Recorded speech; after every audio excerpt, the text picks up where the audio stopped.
Olá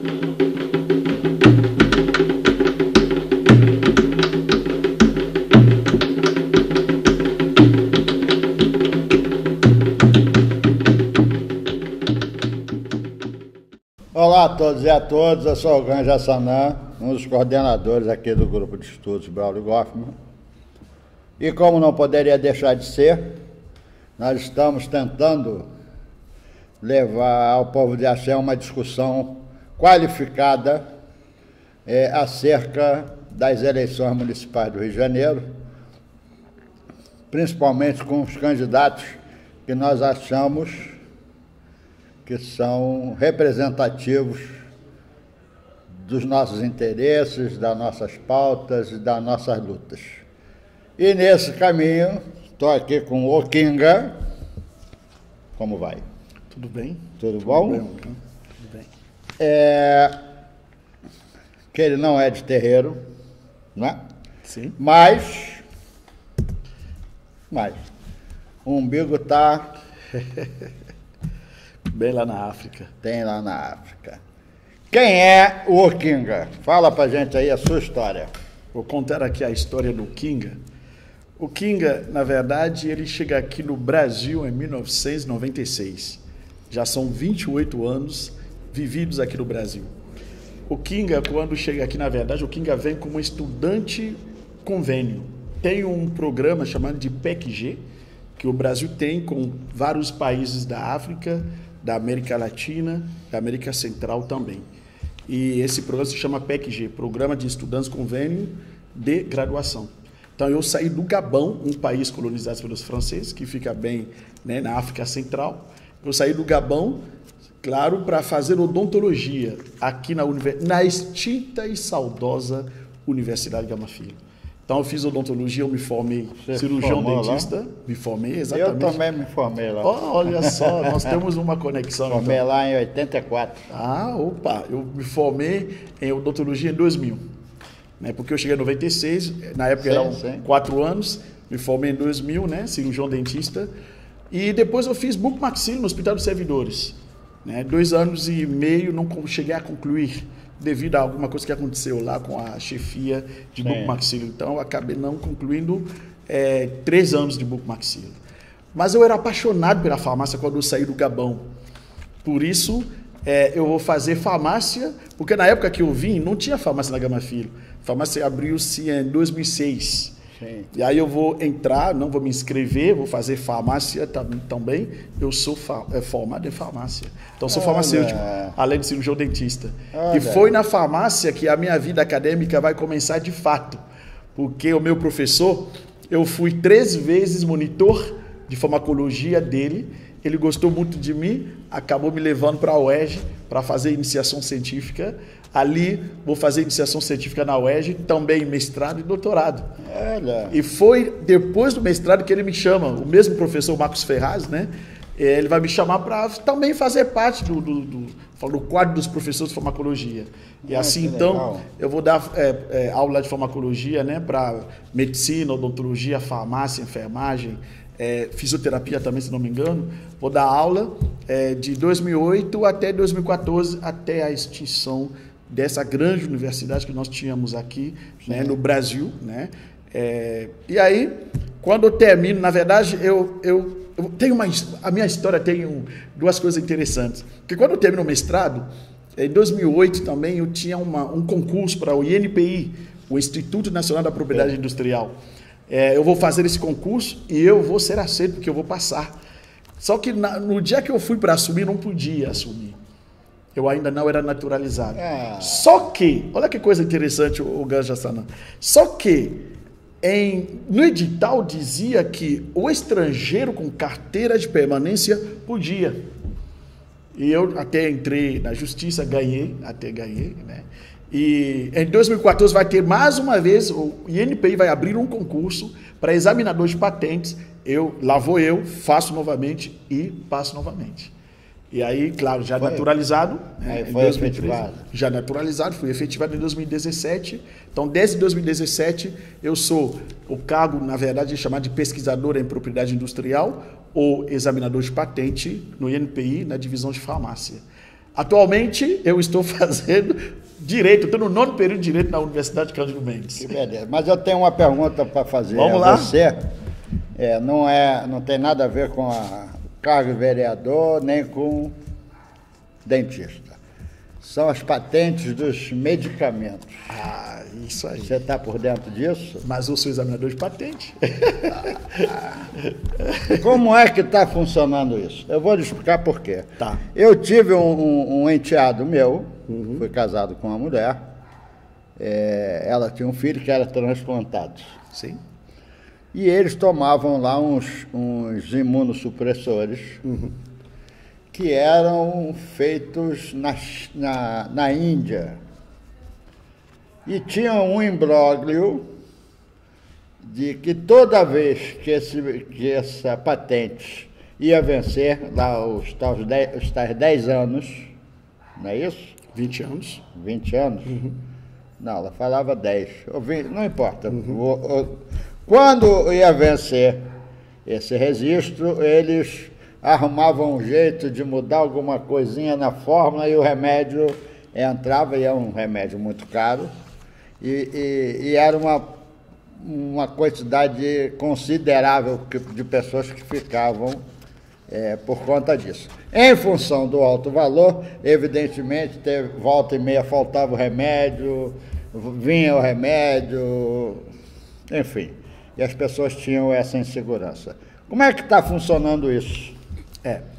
Na verdade, o seguinte... Sei que isso não tem nada a ver com o nosso tema, mas aqui sim, mas é interessante falar isso porque as indústrias farmacêuticas, elas, claro, tentam, normalmente, ganhar muito dinheiro, vamos falar assim. Mas o que é patente? Você só tem patente se aquela sua invenção, ou vou falar assim, aquele seu pedido, né, de patente, realmente, você tem uma invenção. Se essa invenção tem novidade, tem o que a gente chama de atividade inventiva e tem aplicação industrial. Se tem esses 3 critérios e que o teu pedido é bem descrito, tem uma suficiência descritiva, sim, normalmente, claro, você tem esse direito de propriedade intelectual, sim, que é a patente. Então, o que acontece, por exemplo, o que a indústria faz? Ela tem um medicamento agora, no supressor, como você acabou de falar.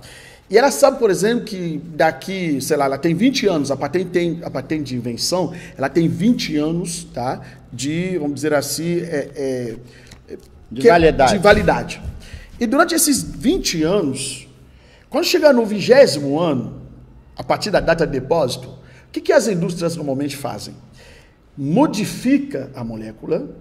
De repente ela se torna, eu dou um exemplo, muito mais lipossolúvel, ou de repente ela se torna, de repente uma vez ao dia, ou ela se torna mais potente. Então, ao modificar a molécula, ela vai fazer um novo pedido. Repare bem, ela vai dizer que é um novo uso médico. E realmente, quando você analisa, essa molécula não tem outra parecida. Sim. Ela tem atividade inventiva e ela tem também aplicação industrial. Como examinador de patente, eu não posso negar, porque aquilo ali é uma invenção. Sim, sim. Então, eu vou realmente deferir, né, a patente para essa indústria farmacêutica. Sobre o que ela faz? Em vez de continuar produzindo aquele medicamento que era barato, ela vai fazer um novo medicamento. Então, como ela modificou a molécula, aquele medicamento é como se fosse agora um medicamento plus, vamos falar assim. Sim, sim. E continua tratando os pacientes também, só que agora é uma nova patente.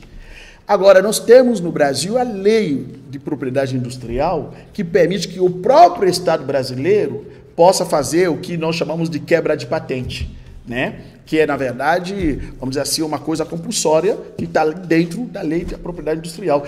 Cabe ao Estado brasileiro fazer isso quando realmente a sociedade, isso civil, né, vai procurar o Estado. Obrigado. Nada. É um esclarecimento que eu estou com isso já há muitos anos na cabeça, mas nunca conheci alguém que explicasse de forma tão apropriada como você explicou. Mas vamos lá. Por que o Kinga merece o nosso voto? As pessoas que não conhecem o Kinga já sabem quem sou eu a partir do que eu falei bem antes, mas eu queria primeiramente dizer para as pessoas por que o Kinga está na política.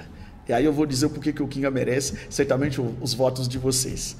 O Kinga está na política através de uma conversa que ele teve com a sua filha de aproximadamente 8 anos na época. Hoje ela tem 11 anos.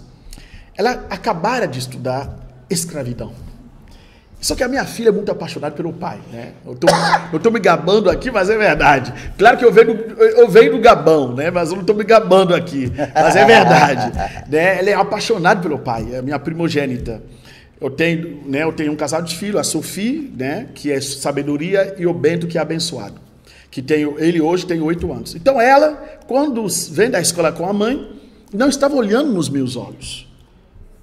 Ela chegava e pulava no meu pescoço, me abraçava, começava a falar muitas coisas. Aí eu reparei que ela não estava olhando nos meus olhos. Aí eu falei, filha, tudo bem, filha? Ela falou, tudo bem, papai.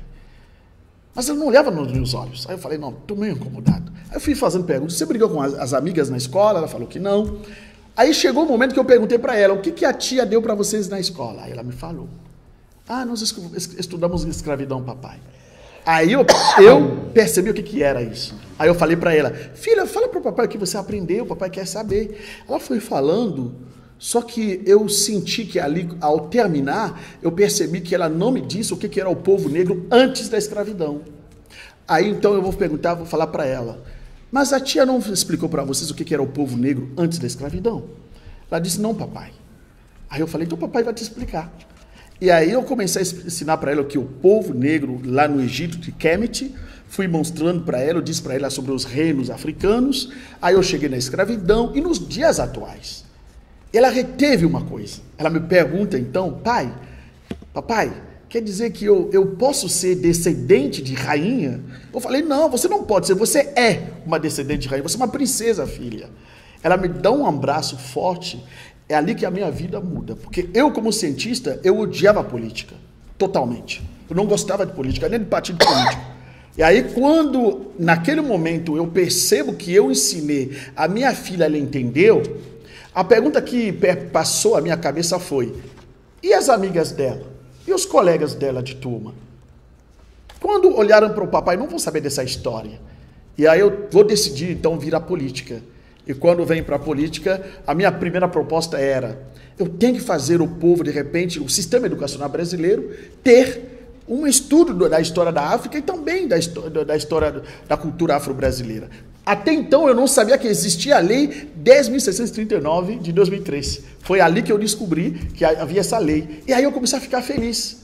Eu falei, que bom que eu posso fazer isso, porque eu entendi que através da política eu posso alcançar muitas coisas, né? Eu posso ajudar o outro a partir da política.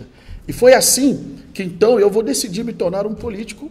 E uma outra coisa interessante é que quando eu soube, porque eu não sabia, quando eu soube que eu tinha que me filiar ao partido político, isso me doeu muito. Eu falei, nossa, eu odeio tanto partido político, agora eu vou ter que procurar qual partido político ao qual eu vou me filiar. E eu vou estudar os partidos políticos. E quando eu vou olhar para o PDT, ali eu vou parar no PDT. Eu fiquei retido no PDT. Mas por quê? Porque eu percebi que havia homens e mulheres, negros e negras, no PDT que eram proeminentes, que eu não conhecia.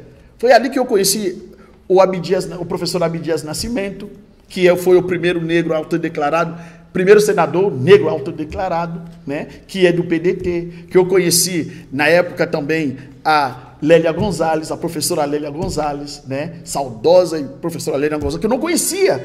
Eu conheci através dessa busca, né, minha de procurar ser um político. Aí que eu descobri que havia a CAO que trouxe a lei contra o racismo, que havia a médica de Aleda, e que o PDT foi o primeiro partido também, na verdade, a eleger o primeiro indígena como deputado federal. Foi assim que eu comecei a conhecer a história do Brizola e principalmente do Darcy Ribeiro. E aí eu falei para minha esposa, acabou, é aqui que eu vou parar. Por quê? Porque eu sou uma pessoa, claro, eu venho da África. Nós temos uma coisa bem ligada aos ancestrais. Eu entendi que ali havia uma ancestralidade. Independentemente do PDT nos dias atuais, eu vejo ali a ancestralidade, e os passos para seguir. Consolidada. Uma luta consolidada. Então, e no estatuto do PDT, eu li o estatuto, eu vi que era a favor dos trabalhadores, das mulheres, dos negros, dos indígenas, dos pobres. Eu falei, não, é aqui, acabou, não quero nem mais ler outro partido. Sim. Foi assim que me filiei ao PDT, conheci o presidente do movimento negro, o Negro aquele Ogum, rapaz ali? O Negro Ogum, aquele que eu falo que é o meu padrinho na política, é o meu pai, é o meu amigo, é o meu irmão mais velho, é tudo, né? E assim, eu posso lhes dizer que, a partir disso, eu comecei a entender que eu preciso fazer alguma coisa na política, de fato, diferente do que muitos fazem. Eu vou dizer aqui porque tem que ser Oquinga lá dentro também, são 51 vagas, e pensar no Oquinga. Oquinga, com tudo que ele tem como títulos, eu pensei, eu posso ser uma voz representativa do povo negro, sim. E também pensei, eu posso ser uma escolha, tanto do povo negro como da população carioca. Porque quando eu penso hoje em ser vereador, eu penso em ser um vereador que tem projetos, que tem metas e que tem resultados. É isso que eu quero instaurar no gabinete futuro de Oquinga na Câmara dos Vereadores. E aqui, por exemplo, eu tenho um projeto, eu vou falar um deles, tem vários, mas vou falar apenas um deles, que pode ser até a minha bandeira principal, que é o projeto de levar o estudo da propriedade intelectual, das invenções, para dentro da rede básica no ensino, né, básico, para dentro da rede pública no ensino básico. Alguém vai me falar, mas o povo precisa de comida, de tudo. Eu vou falar, peraí. O povo negro, quando foi liberto, dizem, em 1888, ele não recebeu casa, não recebeu nem terra para poder trabalhar. Ele foi simplesmente marginalizado. Não tinha nem escola para poder frequentar. Na verdade, era proibido. Era proibido frequentar a escola. Por lei. A primeira lei da educação. Isso. E aí, esse povo negro foi colocado em estado de necessidade extrema. Até hoje, nós estamos nas comunidades, dependendo exatamente, né, vamos falar assim, de alguma coisa acontecer. Sim. E quando o ser humano está em estado de necessidade, o ser humano cria coisas. E é exatamente isso que eu penso. A criatividade do ser humano é quando ele está em estado de necessidade. Quer ver? Se pegarem nós dois aqui e colocarem num buraco, a gente vai ficar pensando, como é que a gente vai sair daqui? A gente vai começar a criar.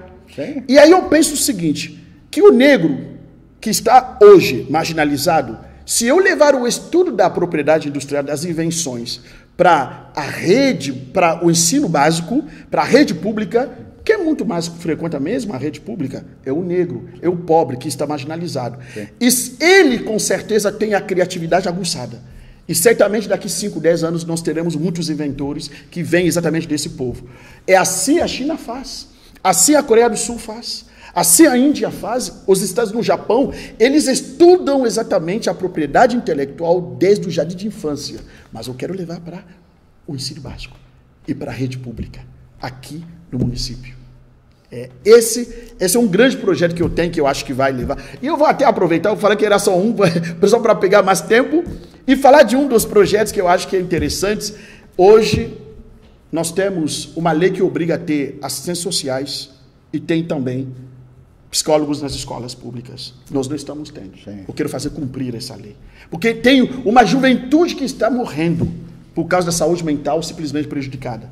E essa juventude que está morrendo, nós sabemos a cor dela.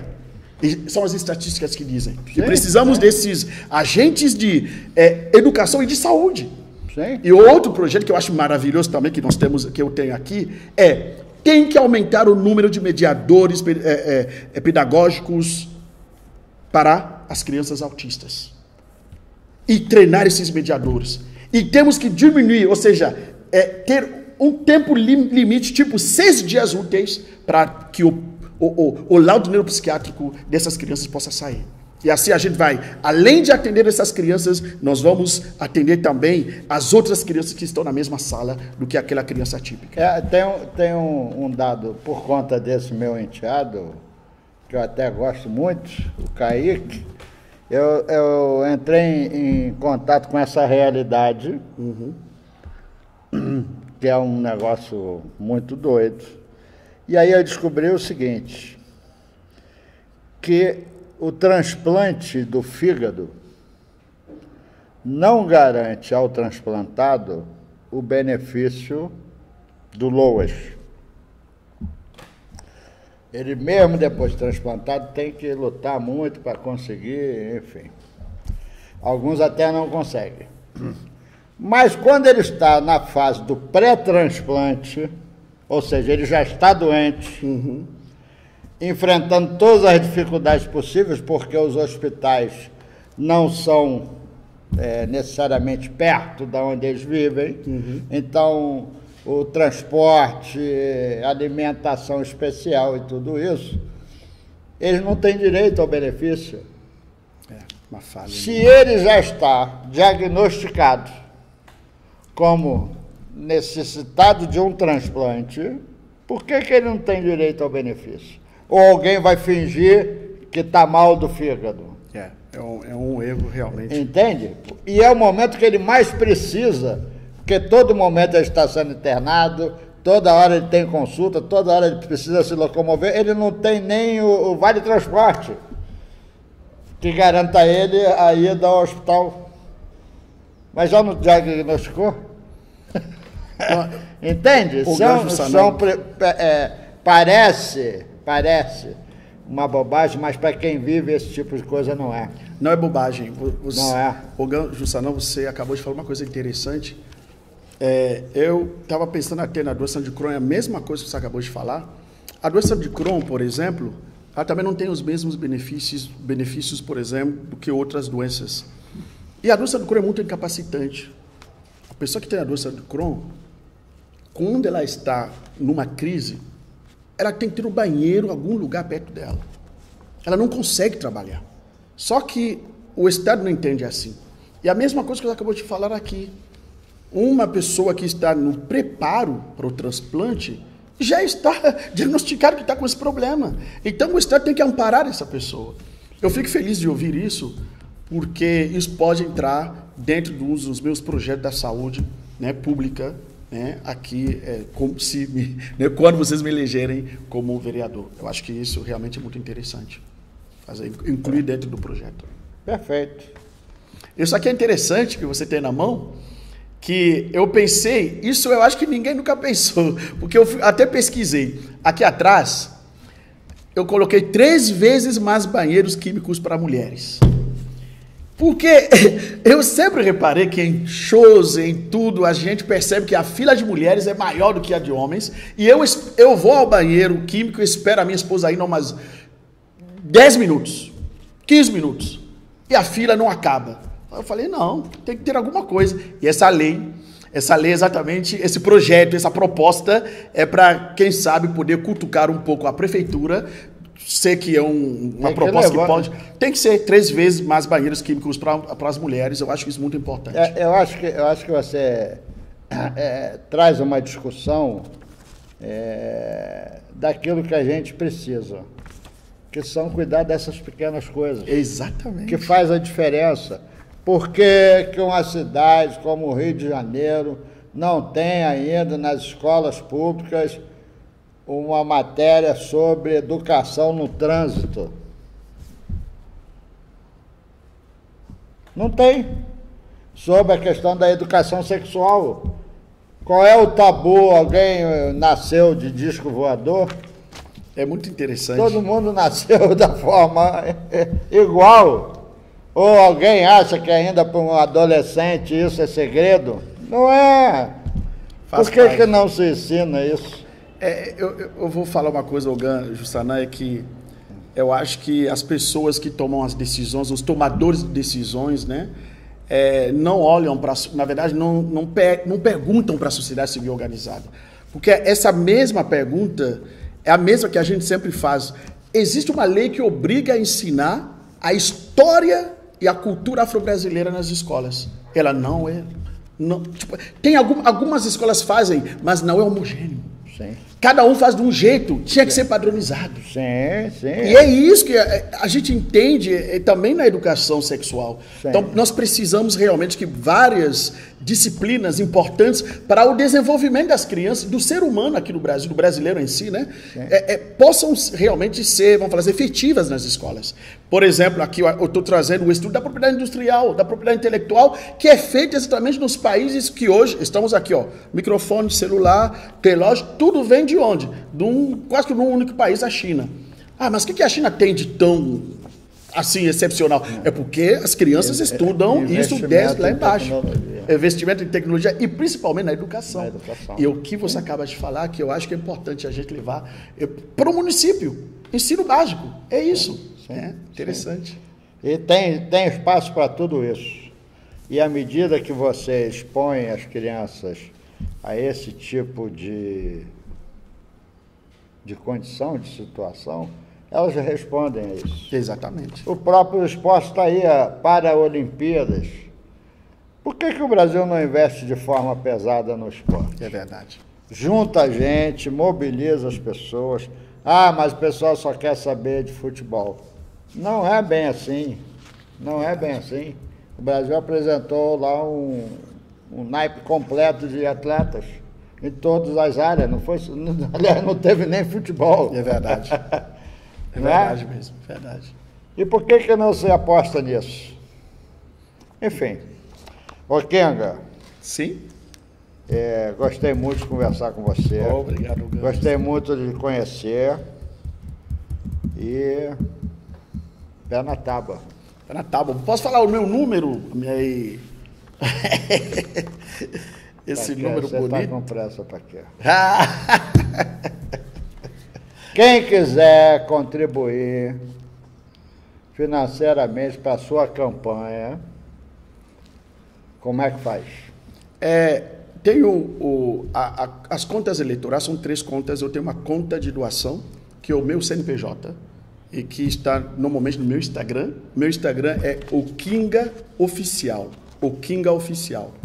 Quem quiser me seguir lá pode seguir. E o meu Pix, arroba o Kinga Oficial. E o meu Pix é o meu CNPJ aqui, é o 56 610 787, claro, 1000 ao contrário, que é 000168. Vou repetir, só para todo mundo poder guardar. É o 56 610 610, claro, 787 /1000 ao contrário, 000168, que é o meu Pix, né, de candidato a vereador. Seu número? E o meu número é um número que eu falo o seguinte, é um número que é o palíndromo. Além de ser palíndromo, é sankofa. A gente olha para trás, para a gente poder aprender o que foi lá atrás e a gente olha para frente para a gente poder continuar. Aqui tem macumba nisso. É 1, 2, 3, 21. 21. Foi você. E 21, olha aqui, 21 tem macumba nisso. É o Rio de Janeiro. 21 é o Rio de Janeiro. Sim. 1, 2, 3, 21. Só que olha que coisa interessante. Você pode ler, porque é um palíndromo. Você pode ler de trás para frente, de frente para trás, ou de direita para esquerda, ou da esquerda para direita. Quer ver? 1, 2, 3, 2, 1. 1, 2, 3, 2, 1. Muito fácil. Outra coisa, você não vai sair da primeira linha, ali na urna. Você vai na primeira coluna, 1, 2, 3 e volta, 2, 1. Acabou. Voltou para o Kinga para ser o teu vereador na Câmara Municipal da cidade do Rio de Janeiro. Assim seja. Amém. Parabéns. Axé. Boa sorte e vamos seguir na campanha. Obrigado. Qualquer coisa que você precisar, com certeza. É só chegar aqui, tá aí o... Abedé Ogum, estamos juntos, meus irmãos, minhas irmãs, vamos lutar, vamos eleger, vamos conquistar esse poder. Nós precisamos do poder e o poder está nas nossas mãos, nos nossos dedos. 1, 2, 3, 2, 1. É isso aí. Valeu. Parabéns. Show. Obrigado.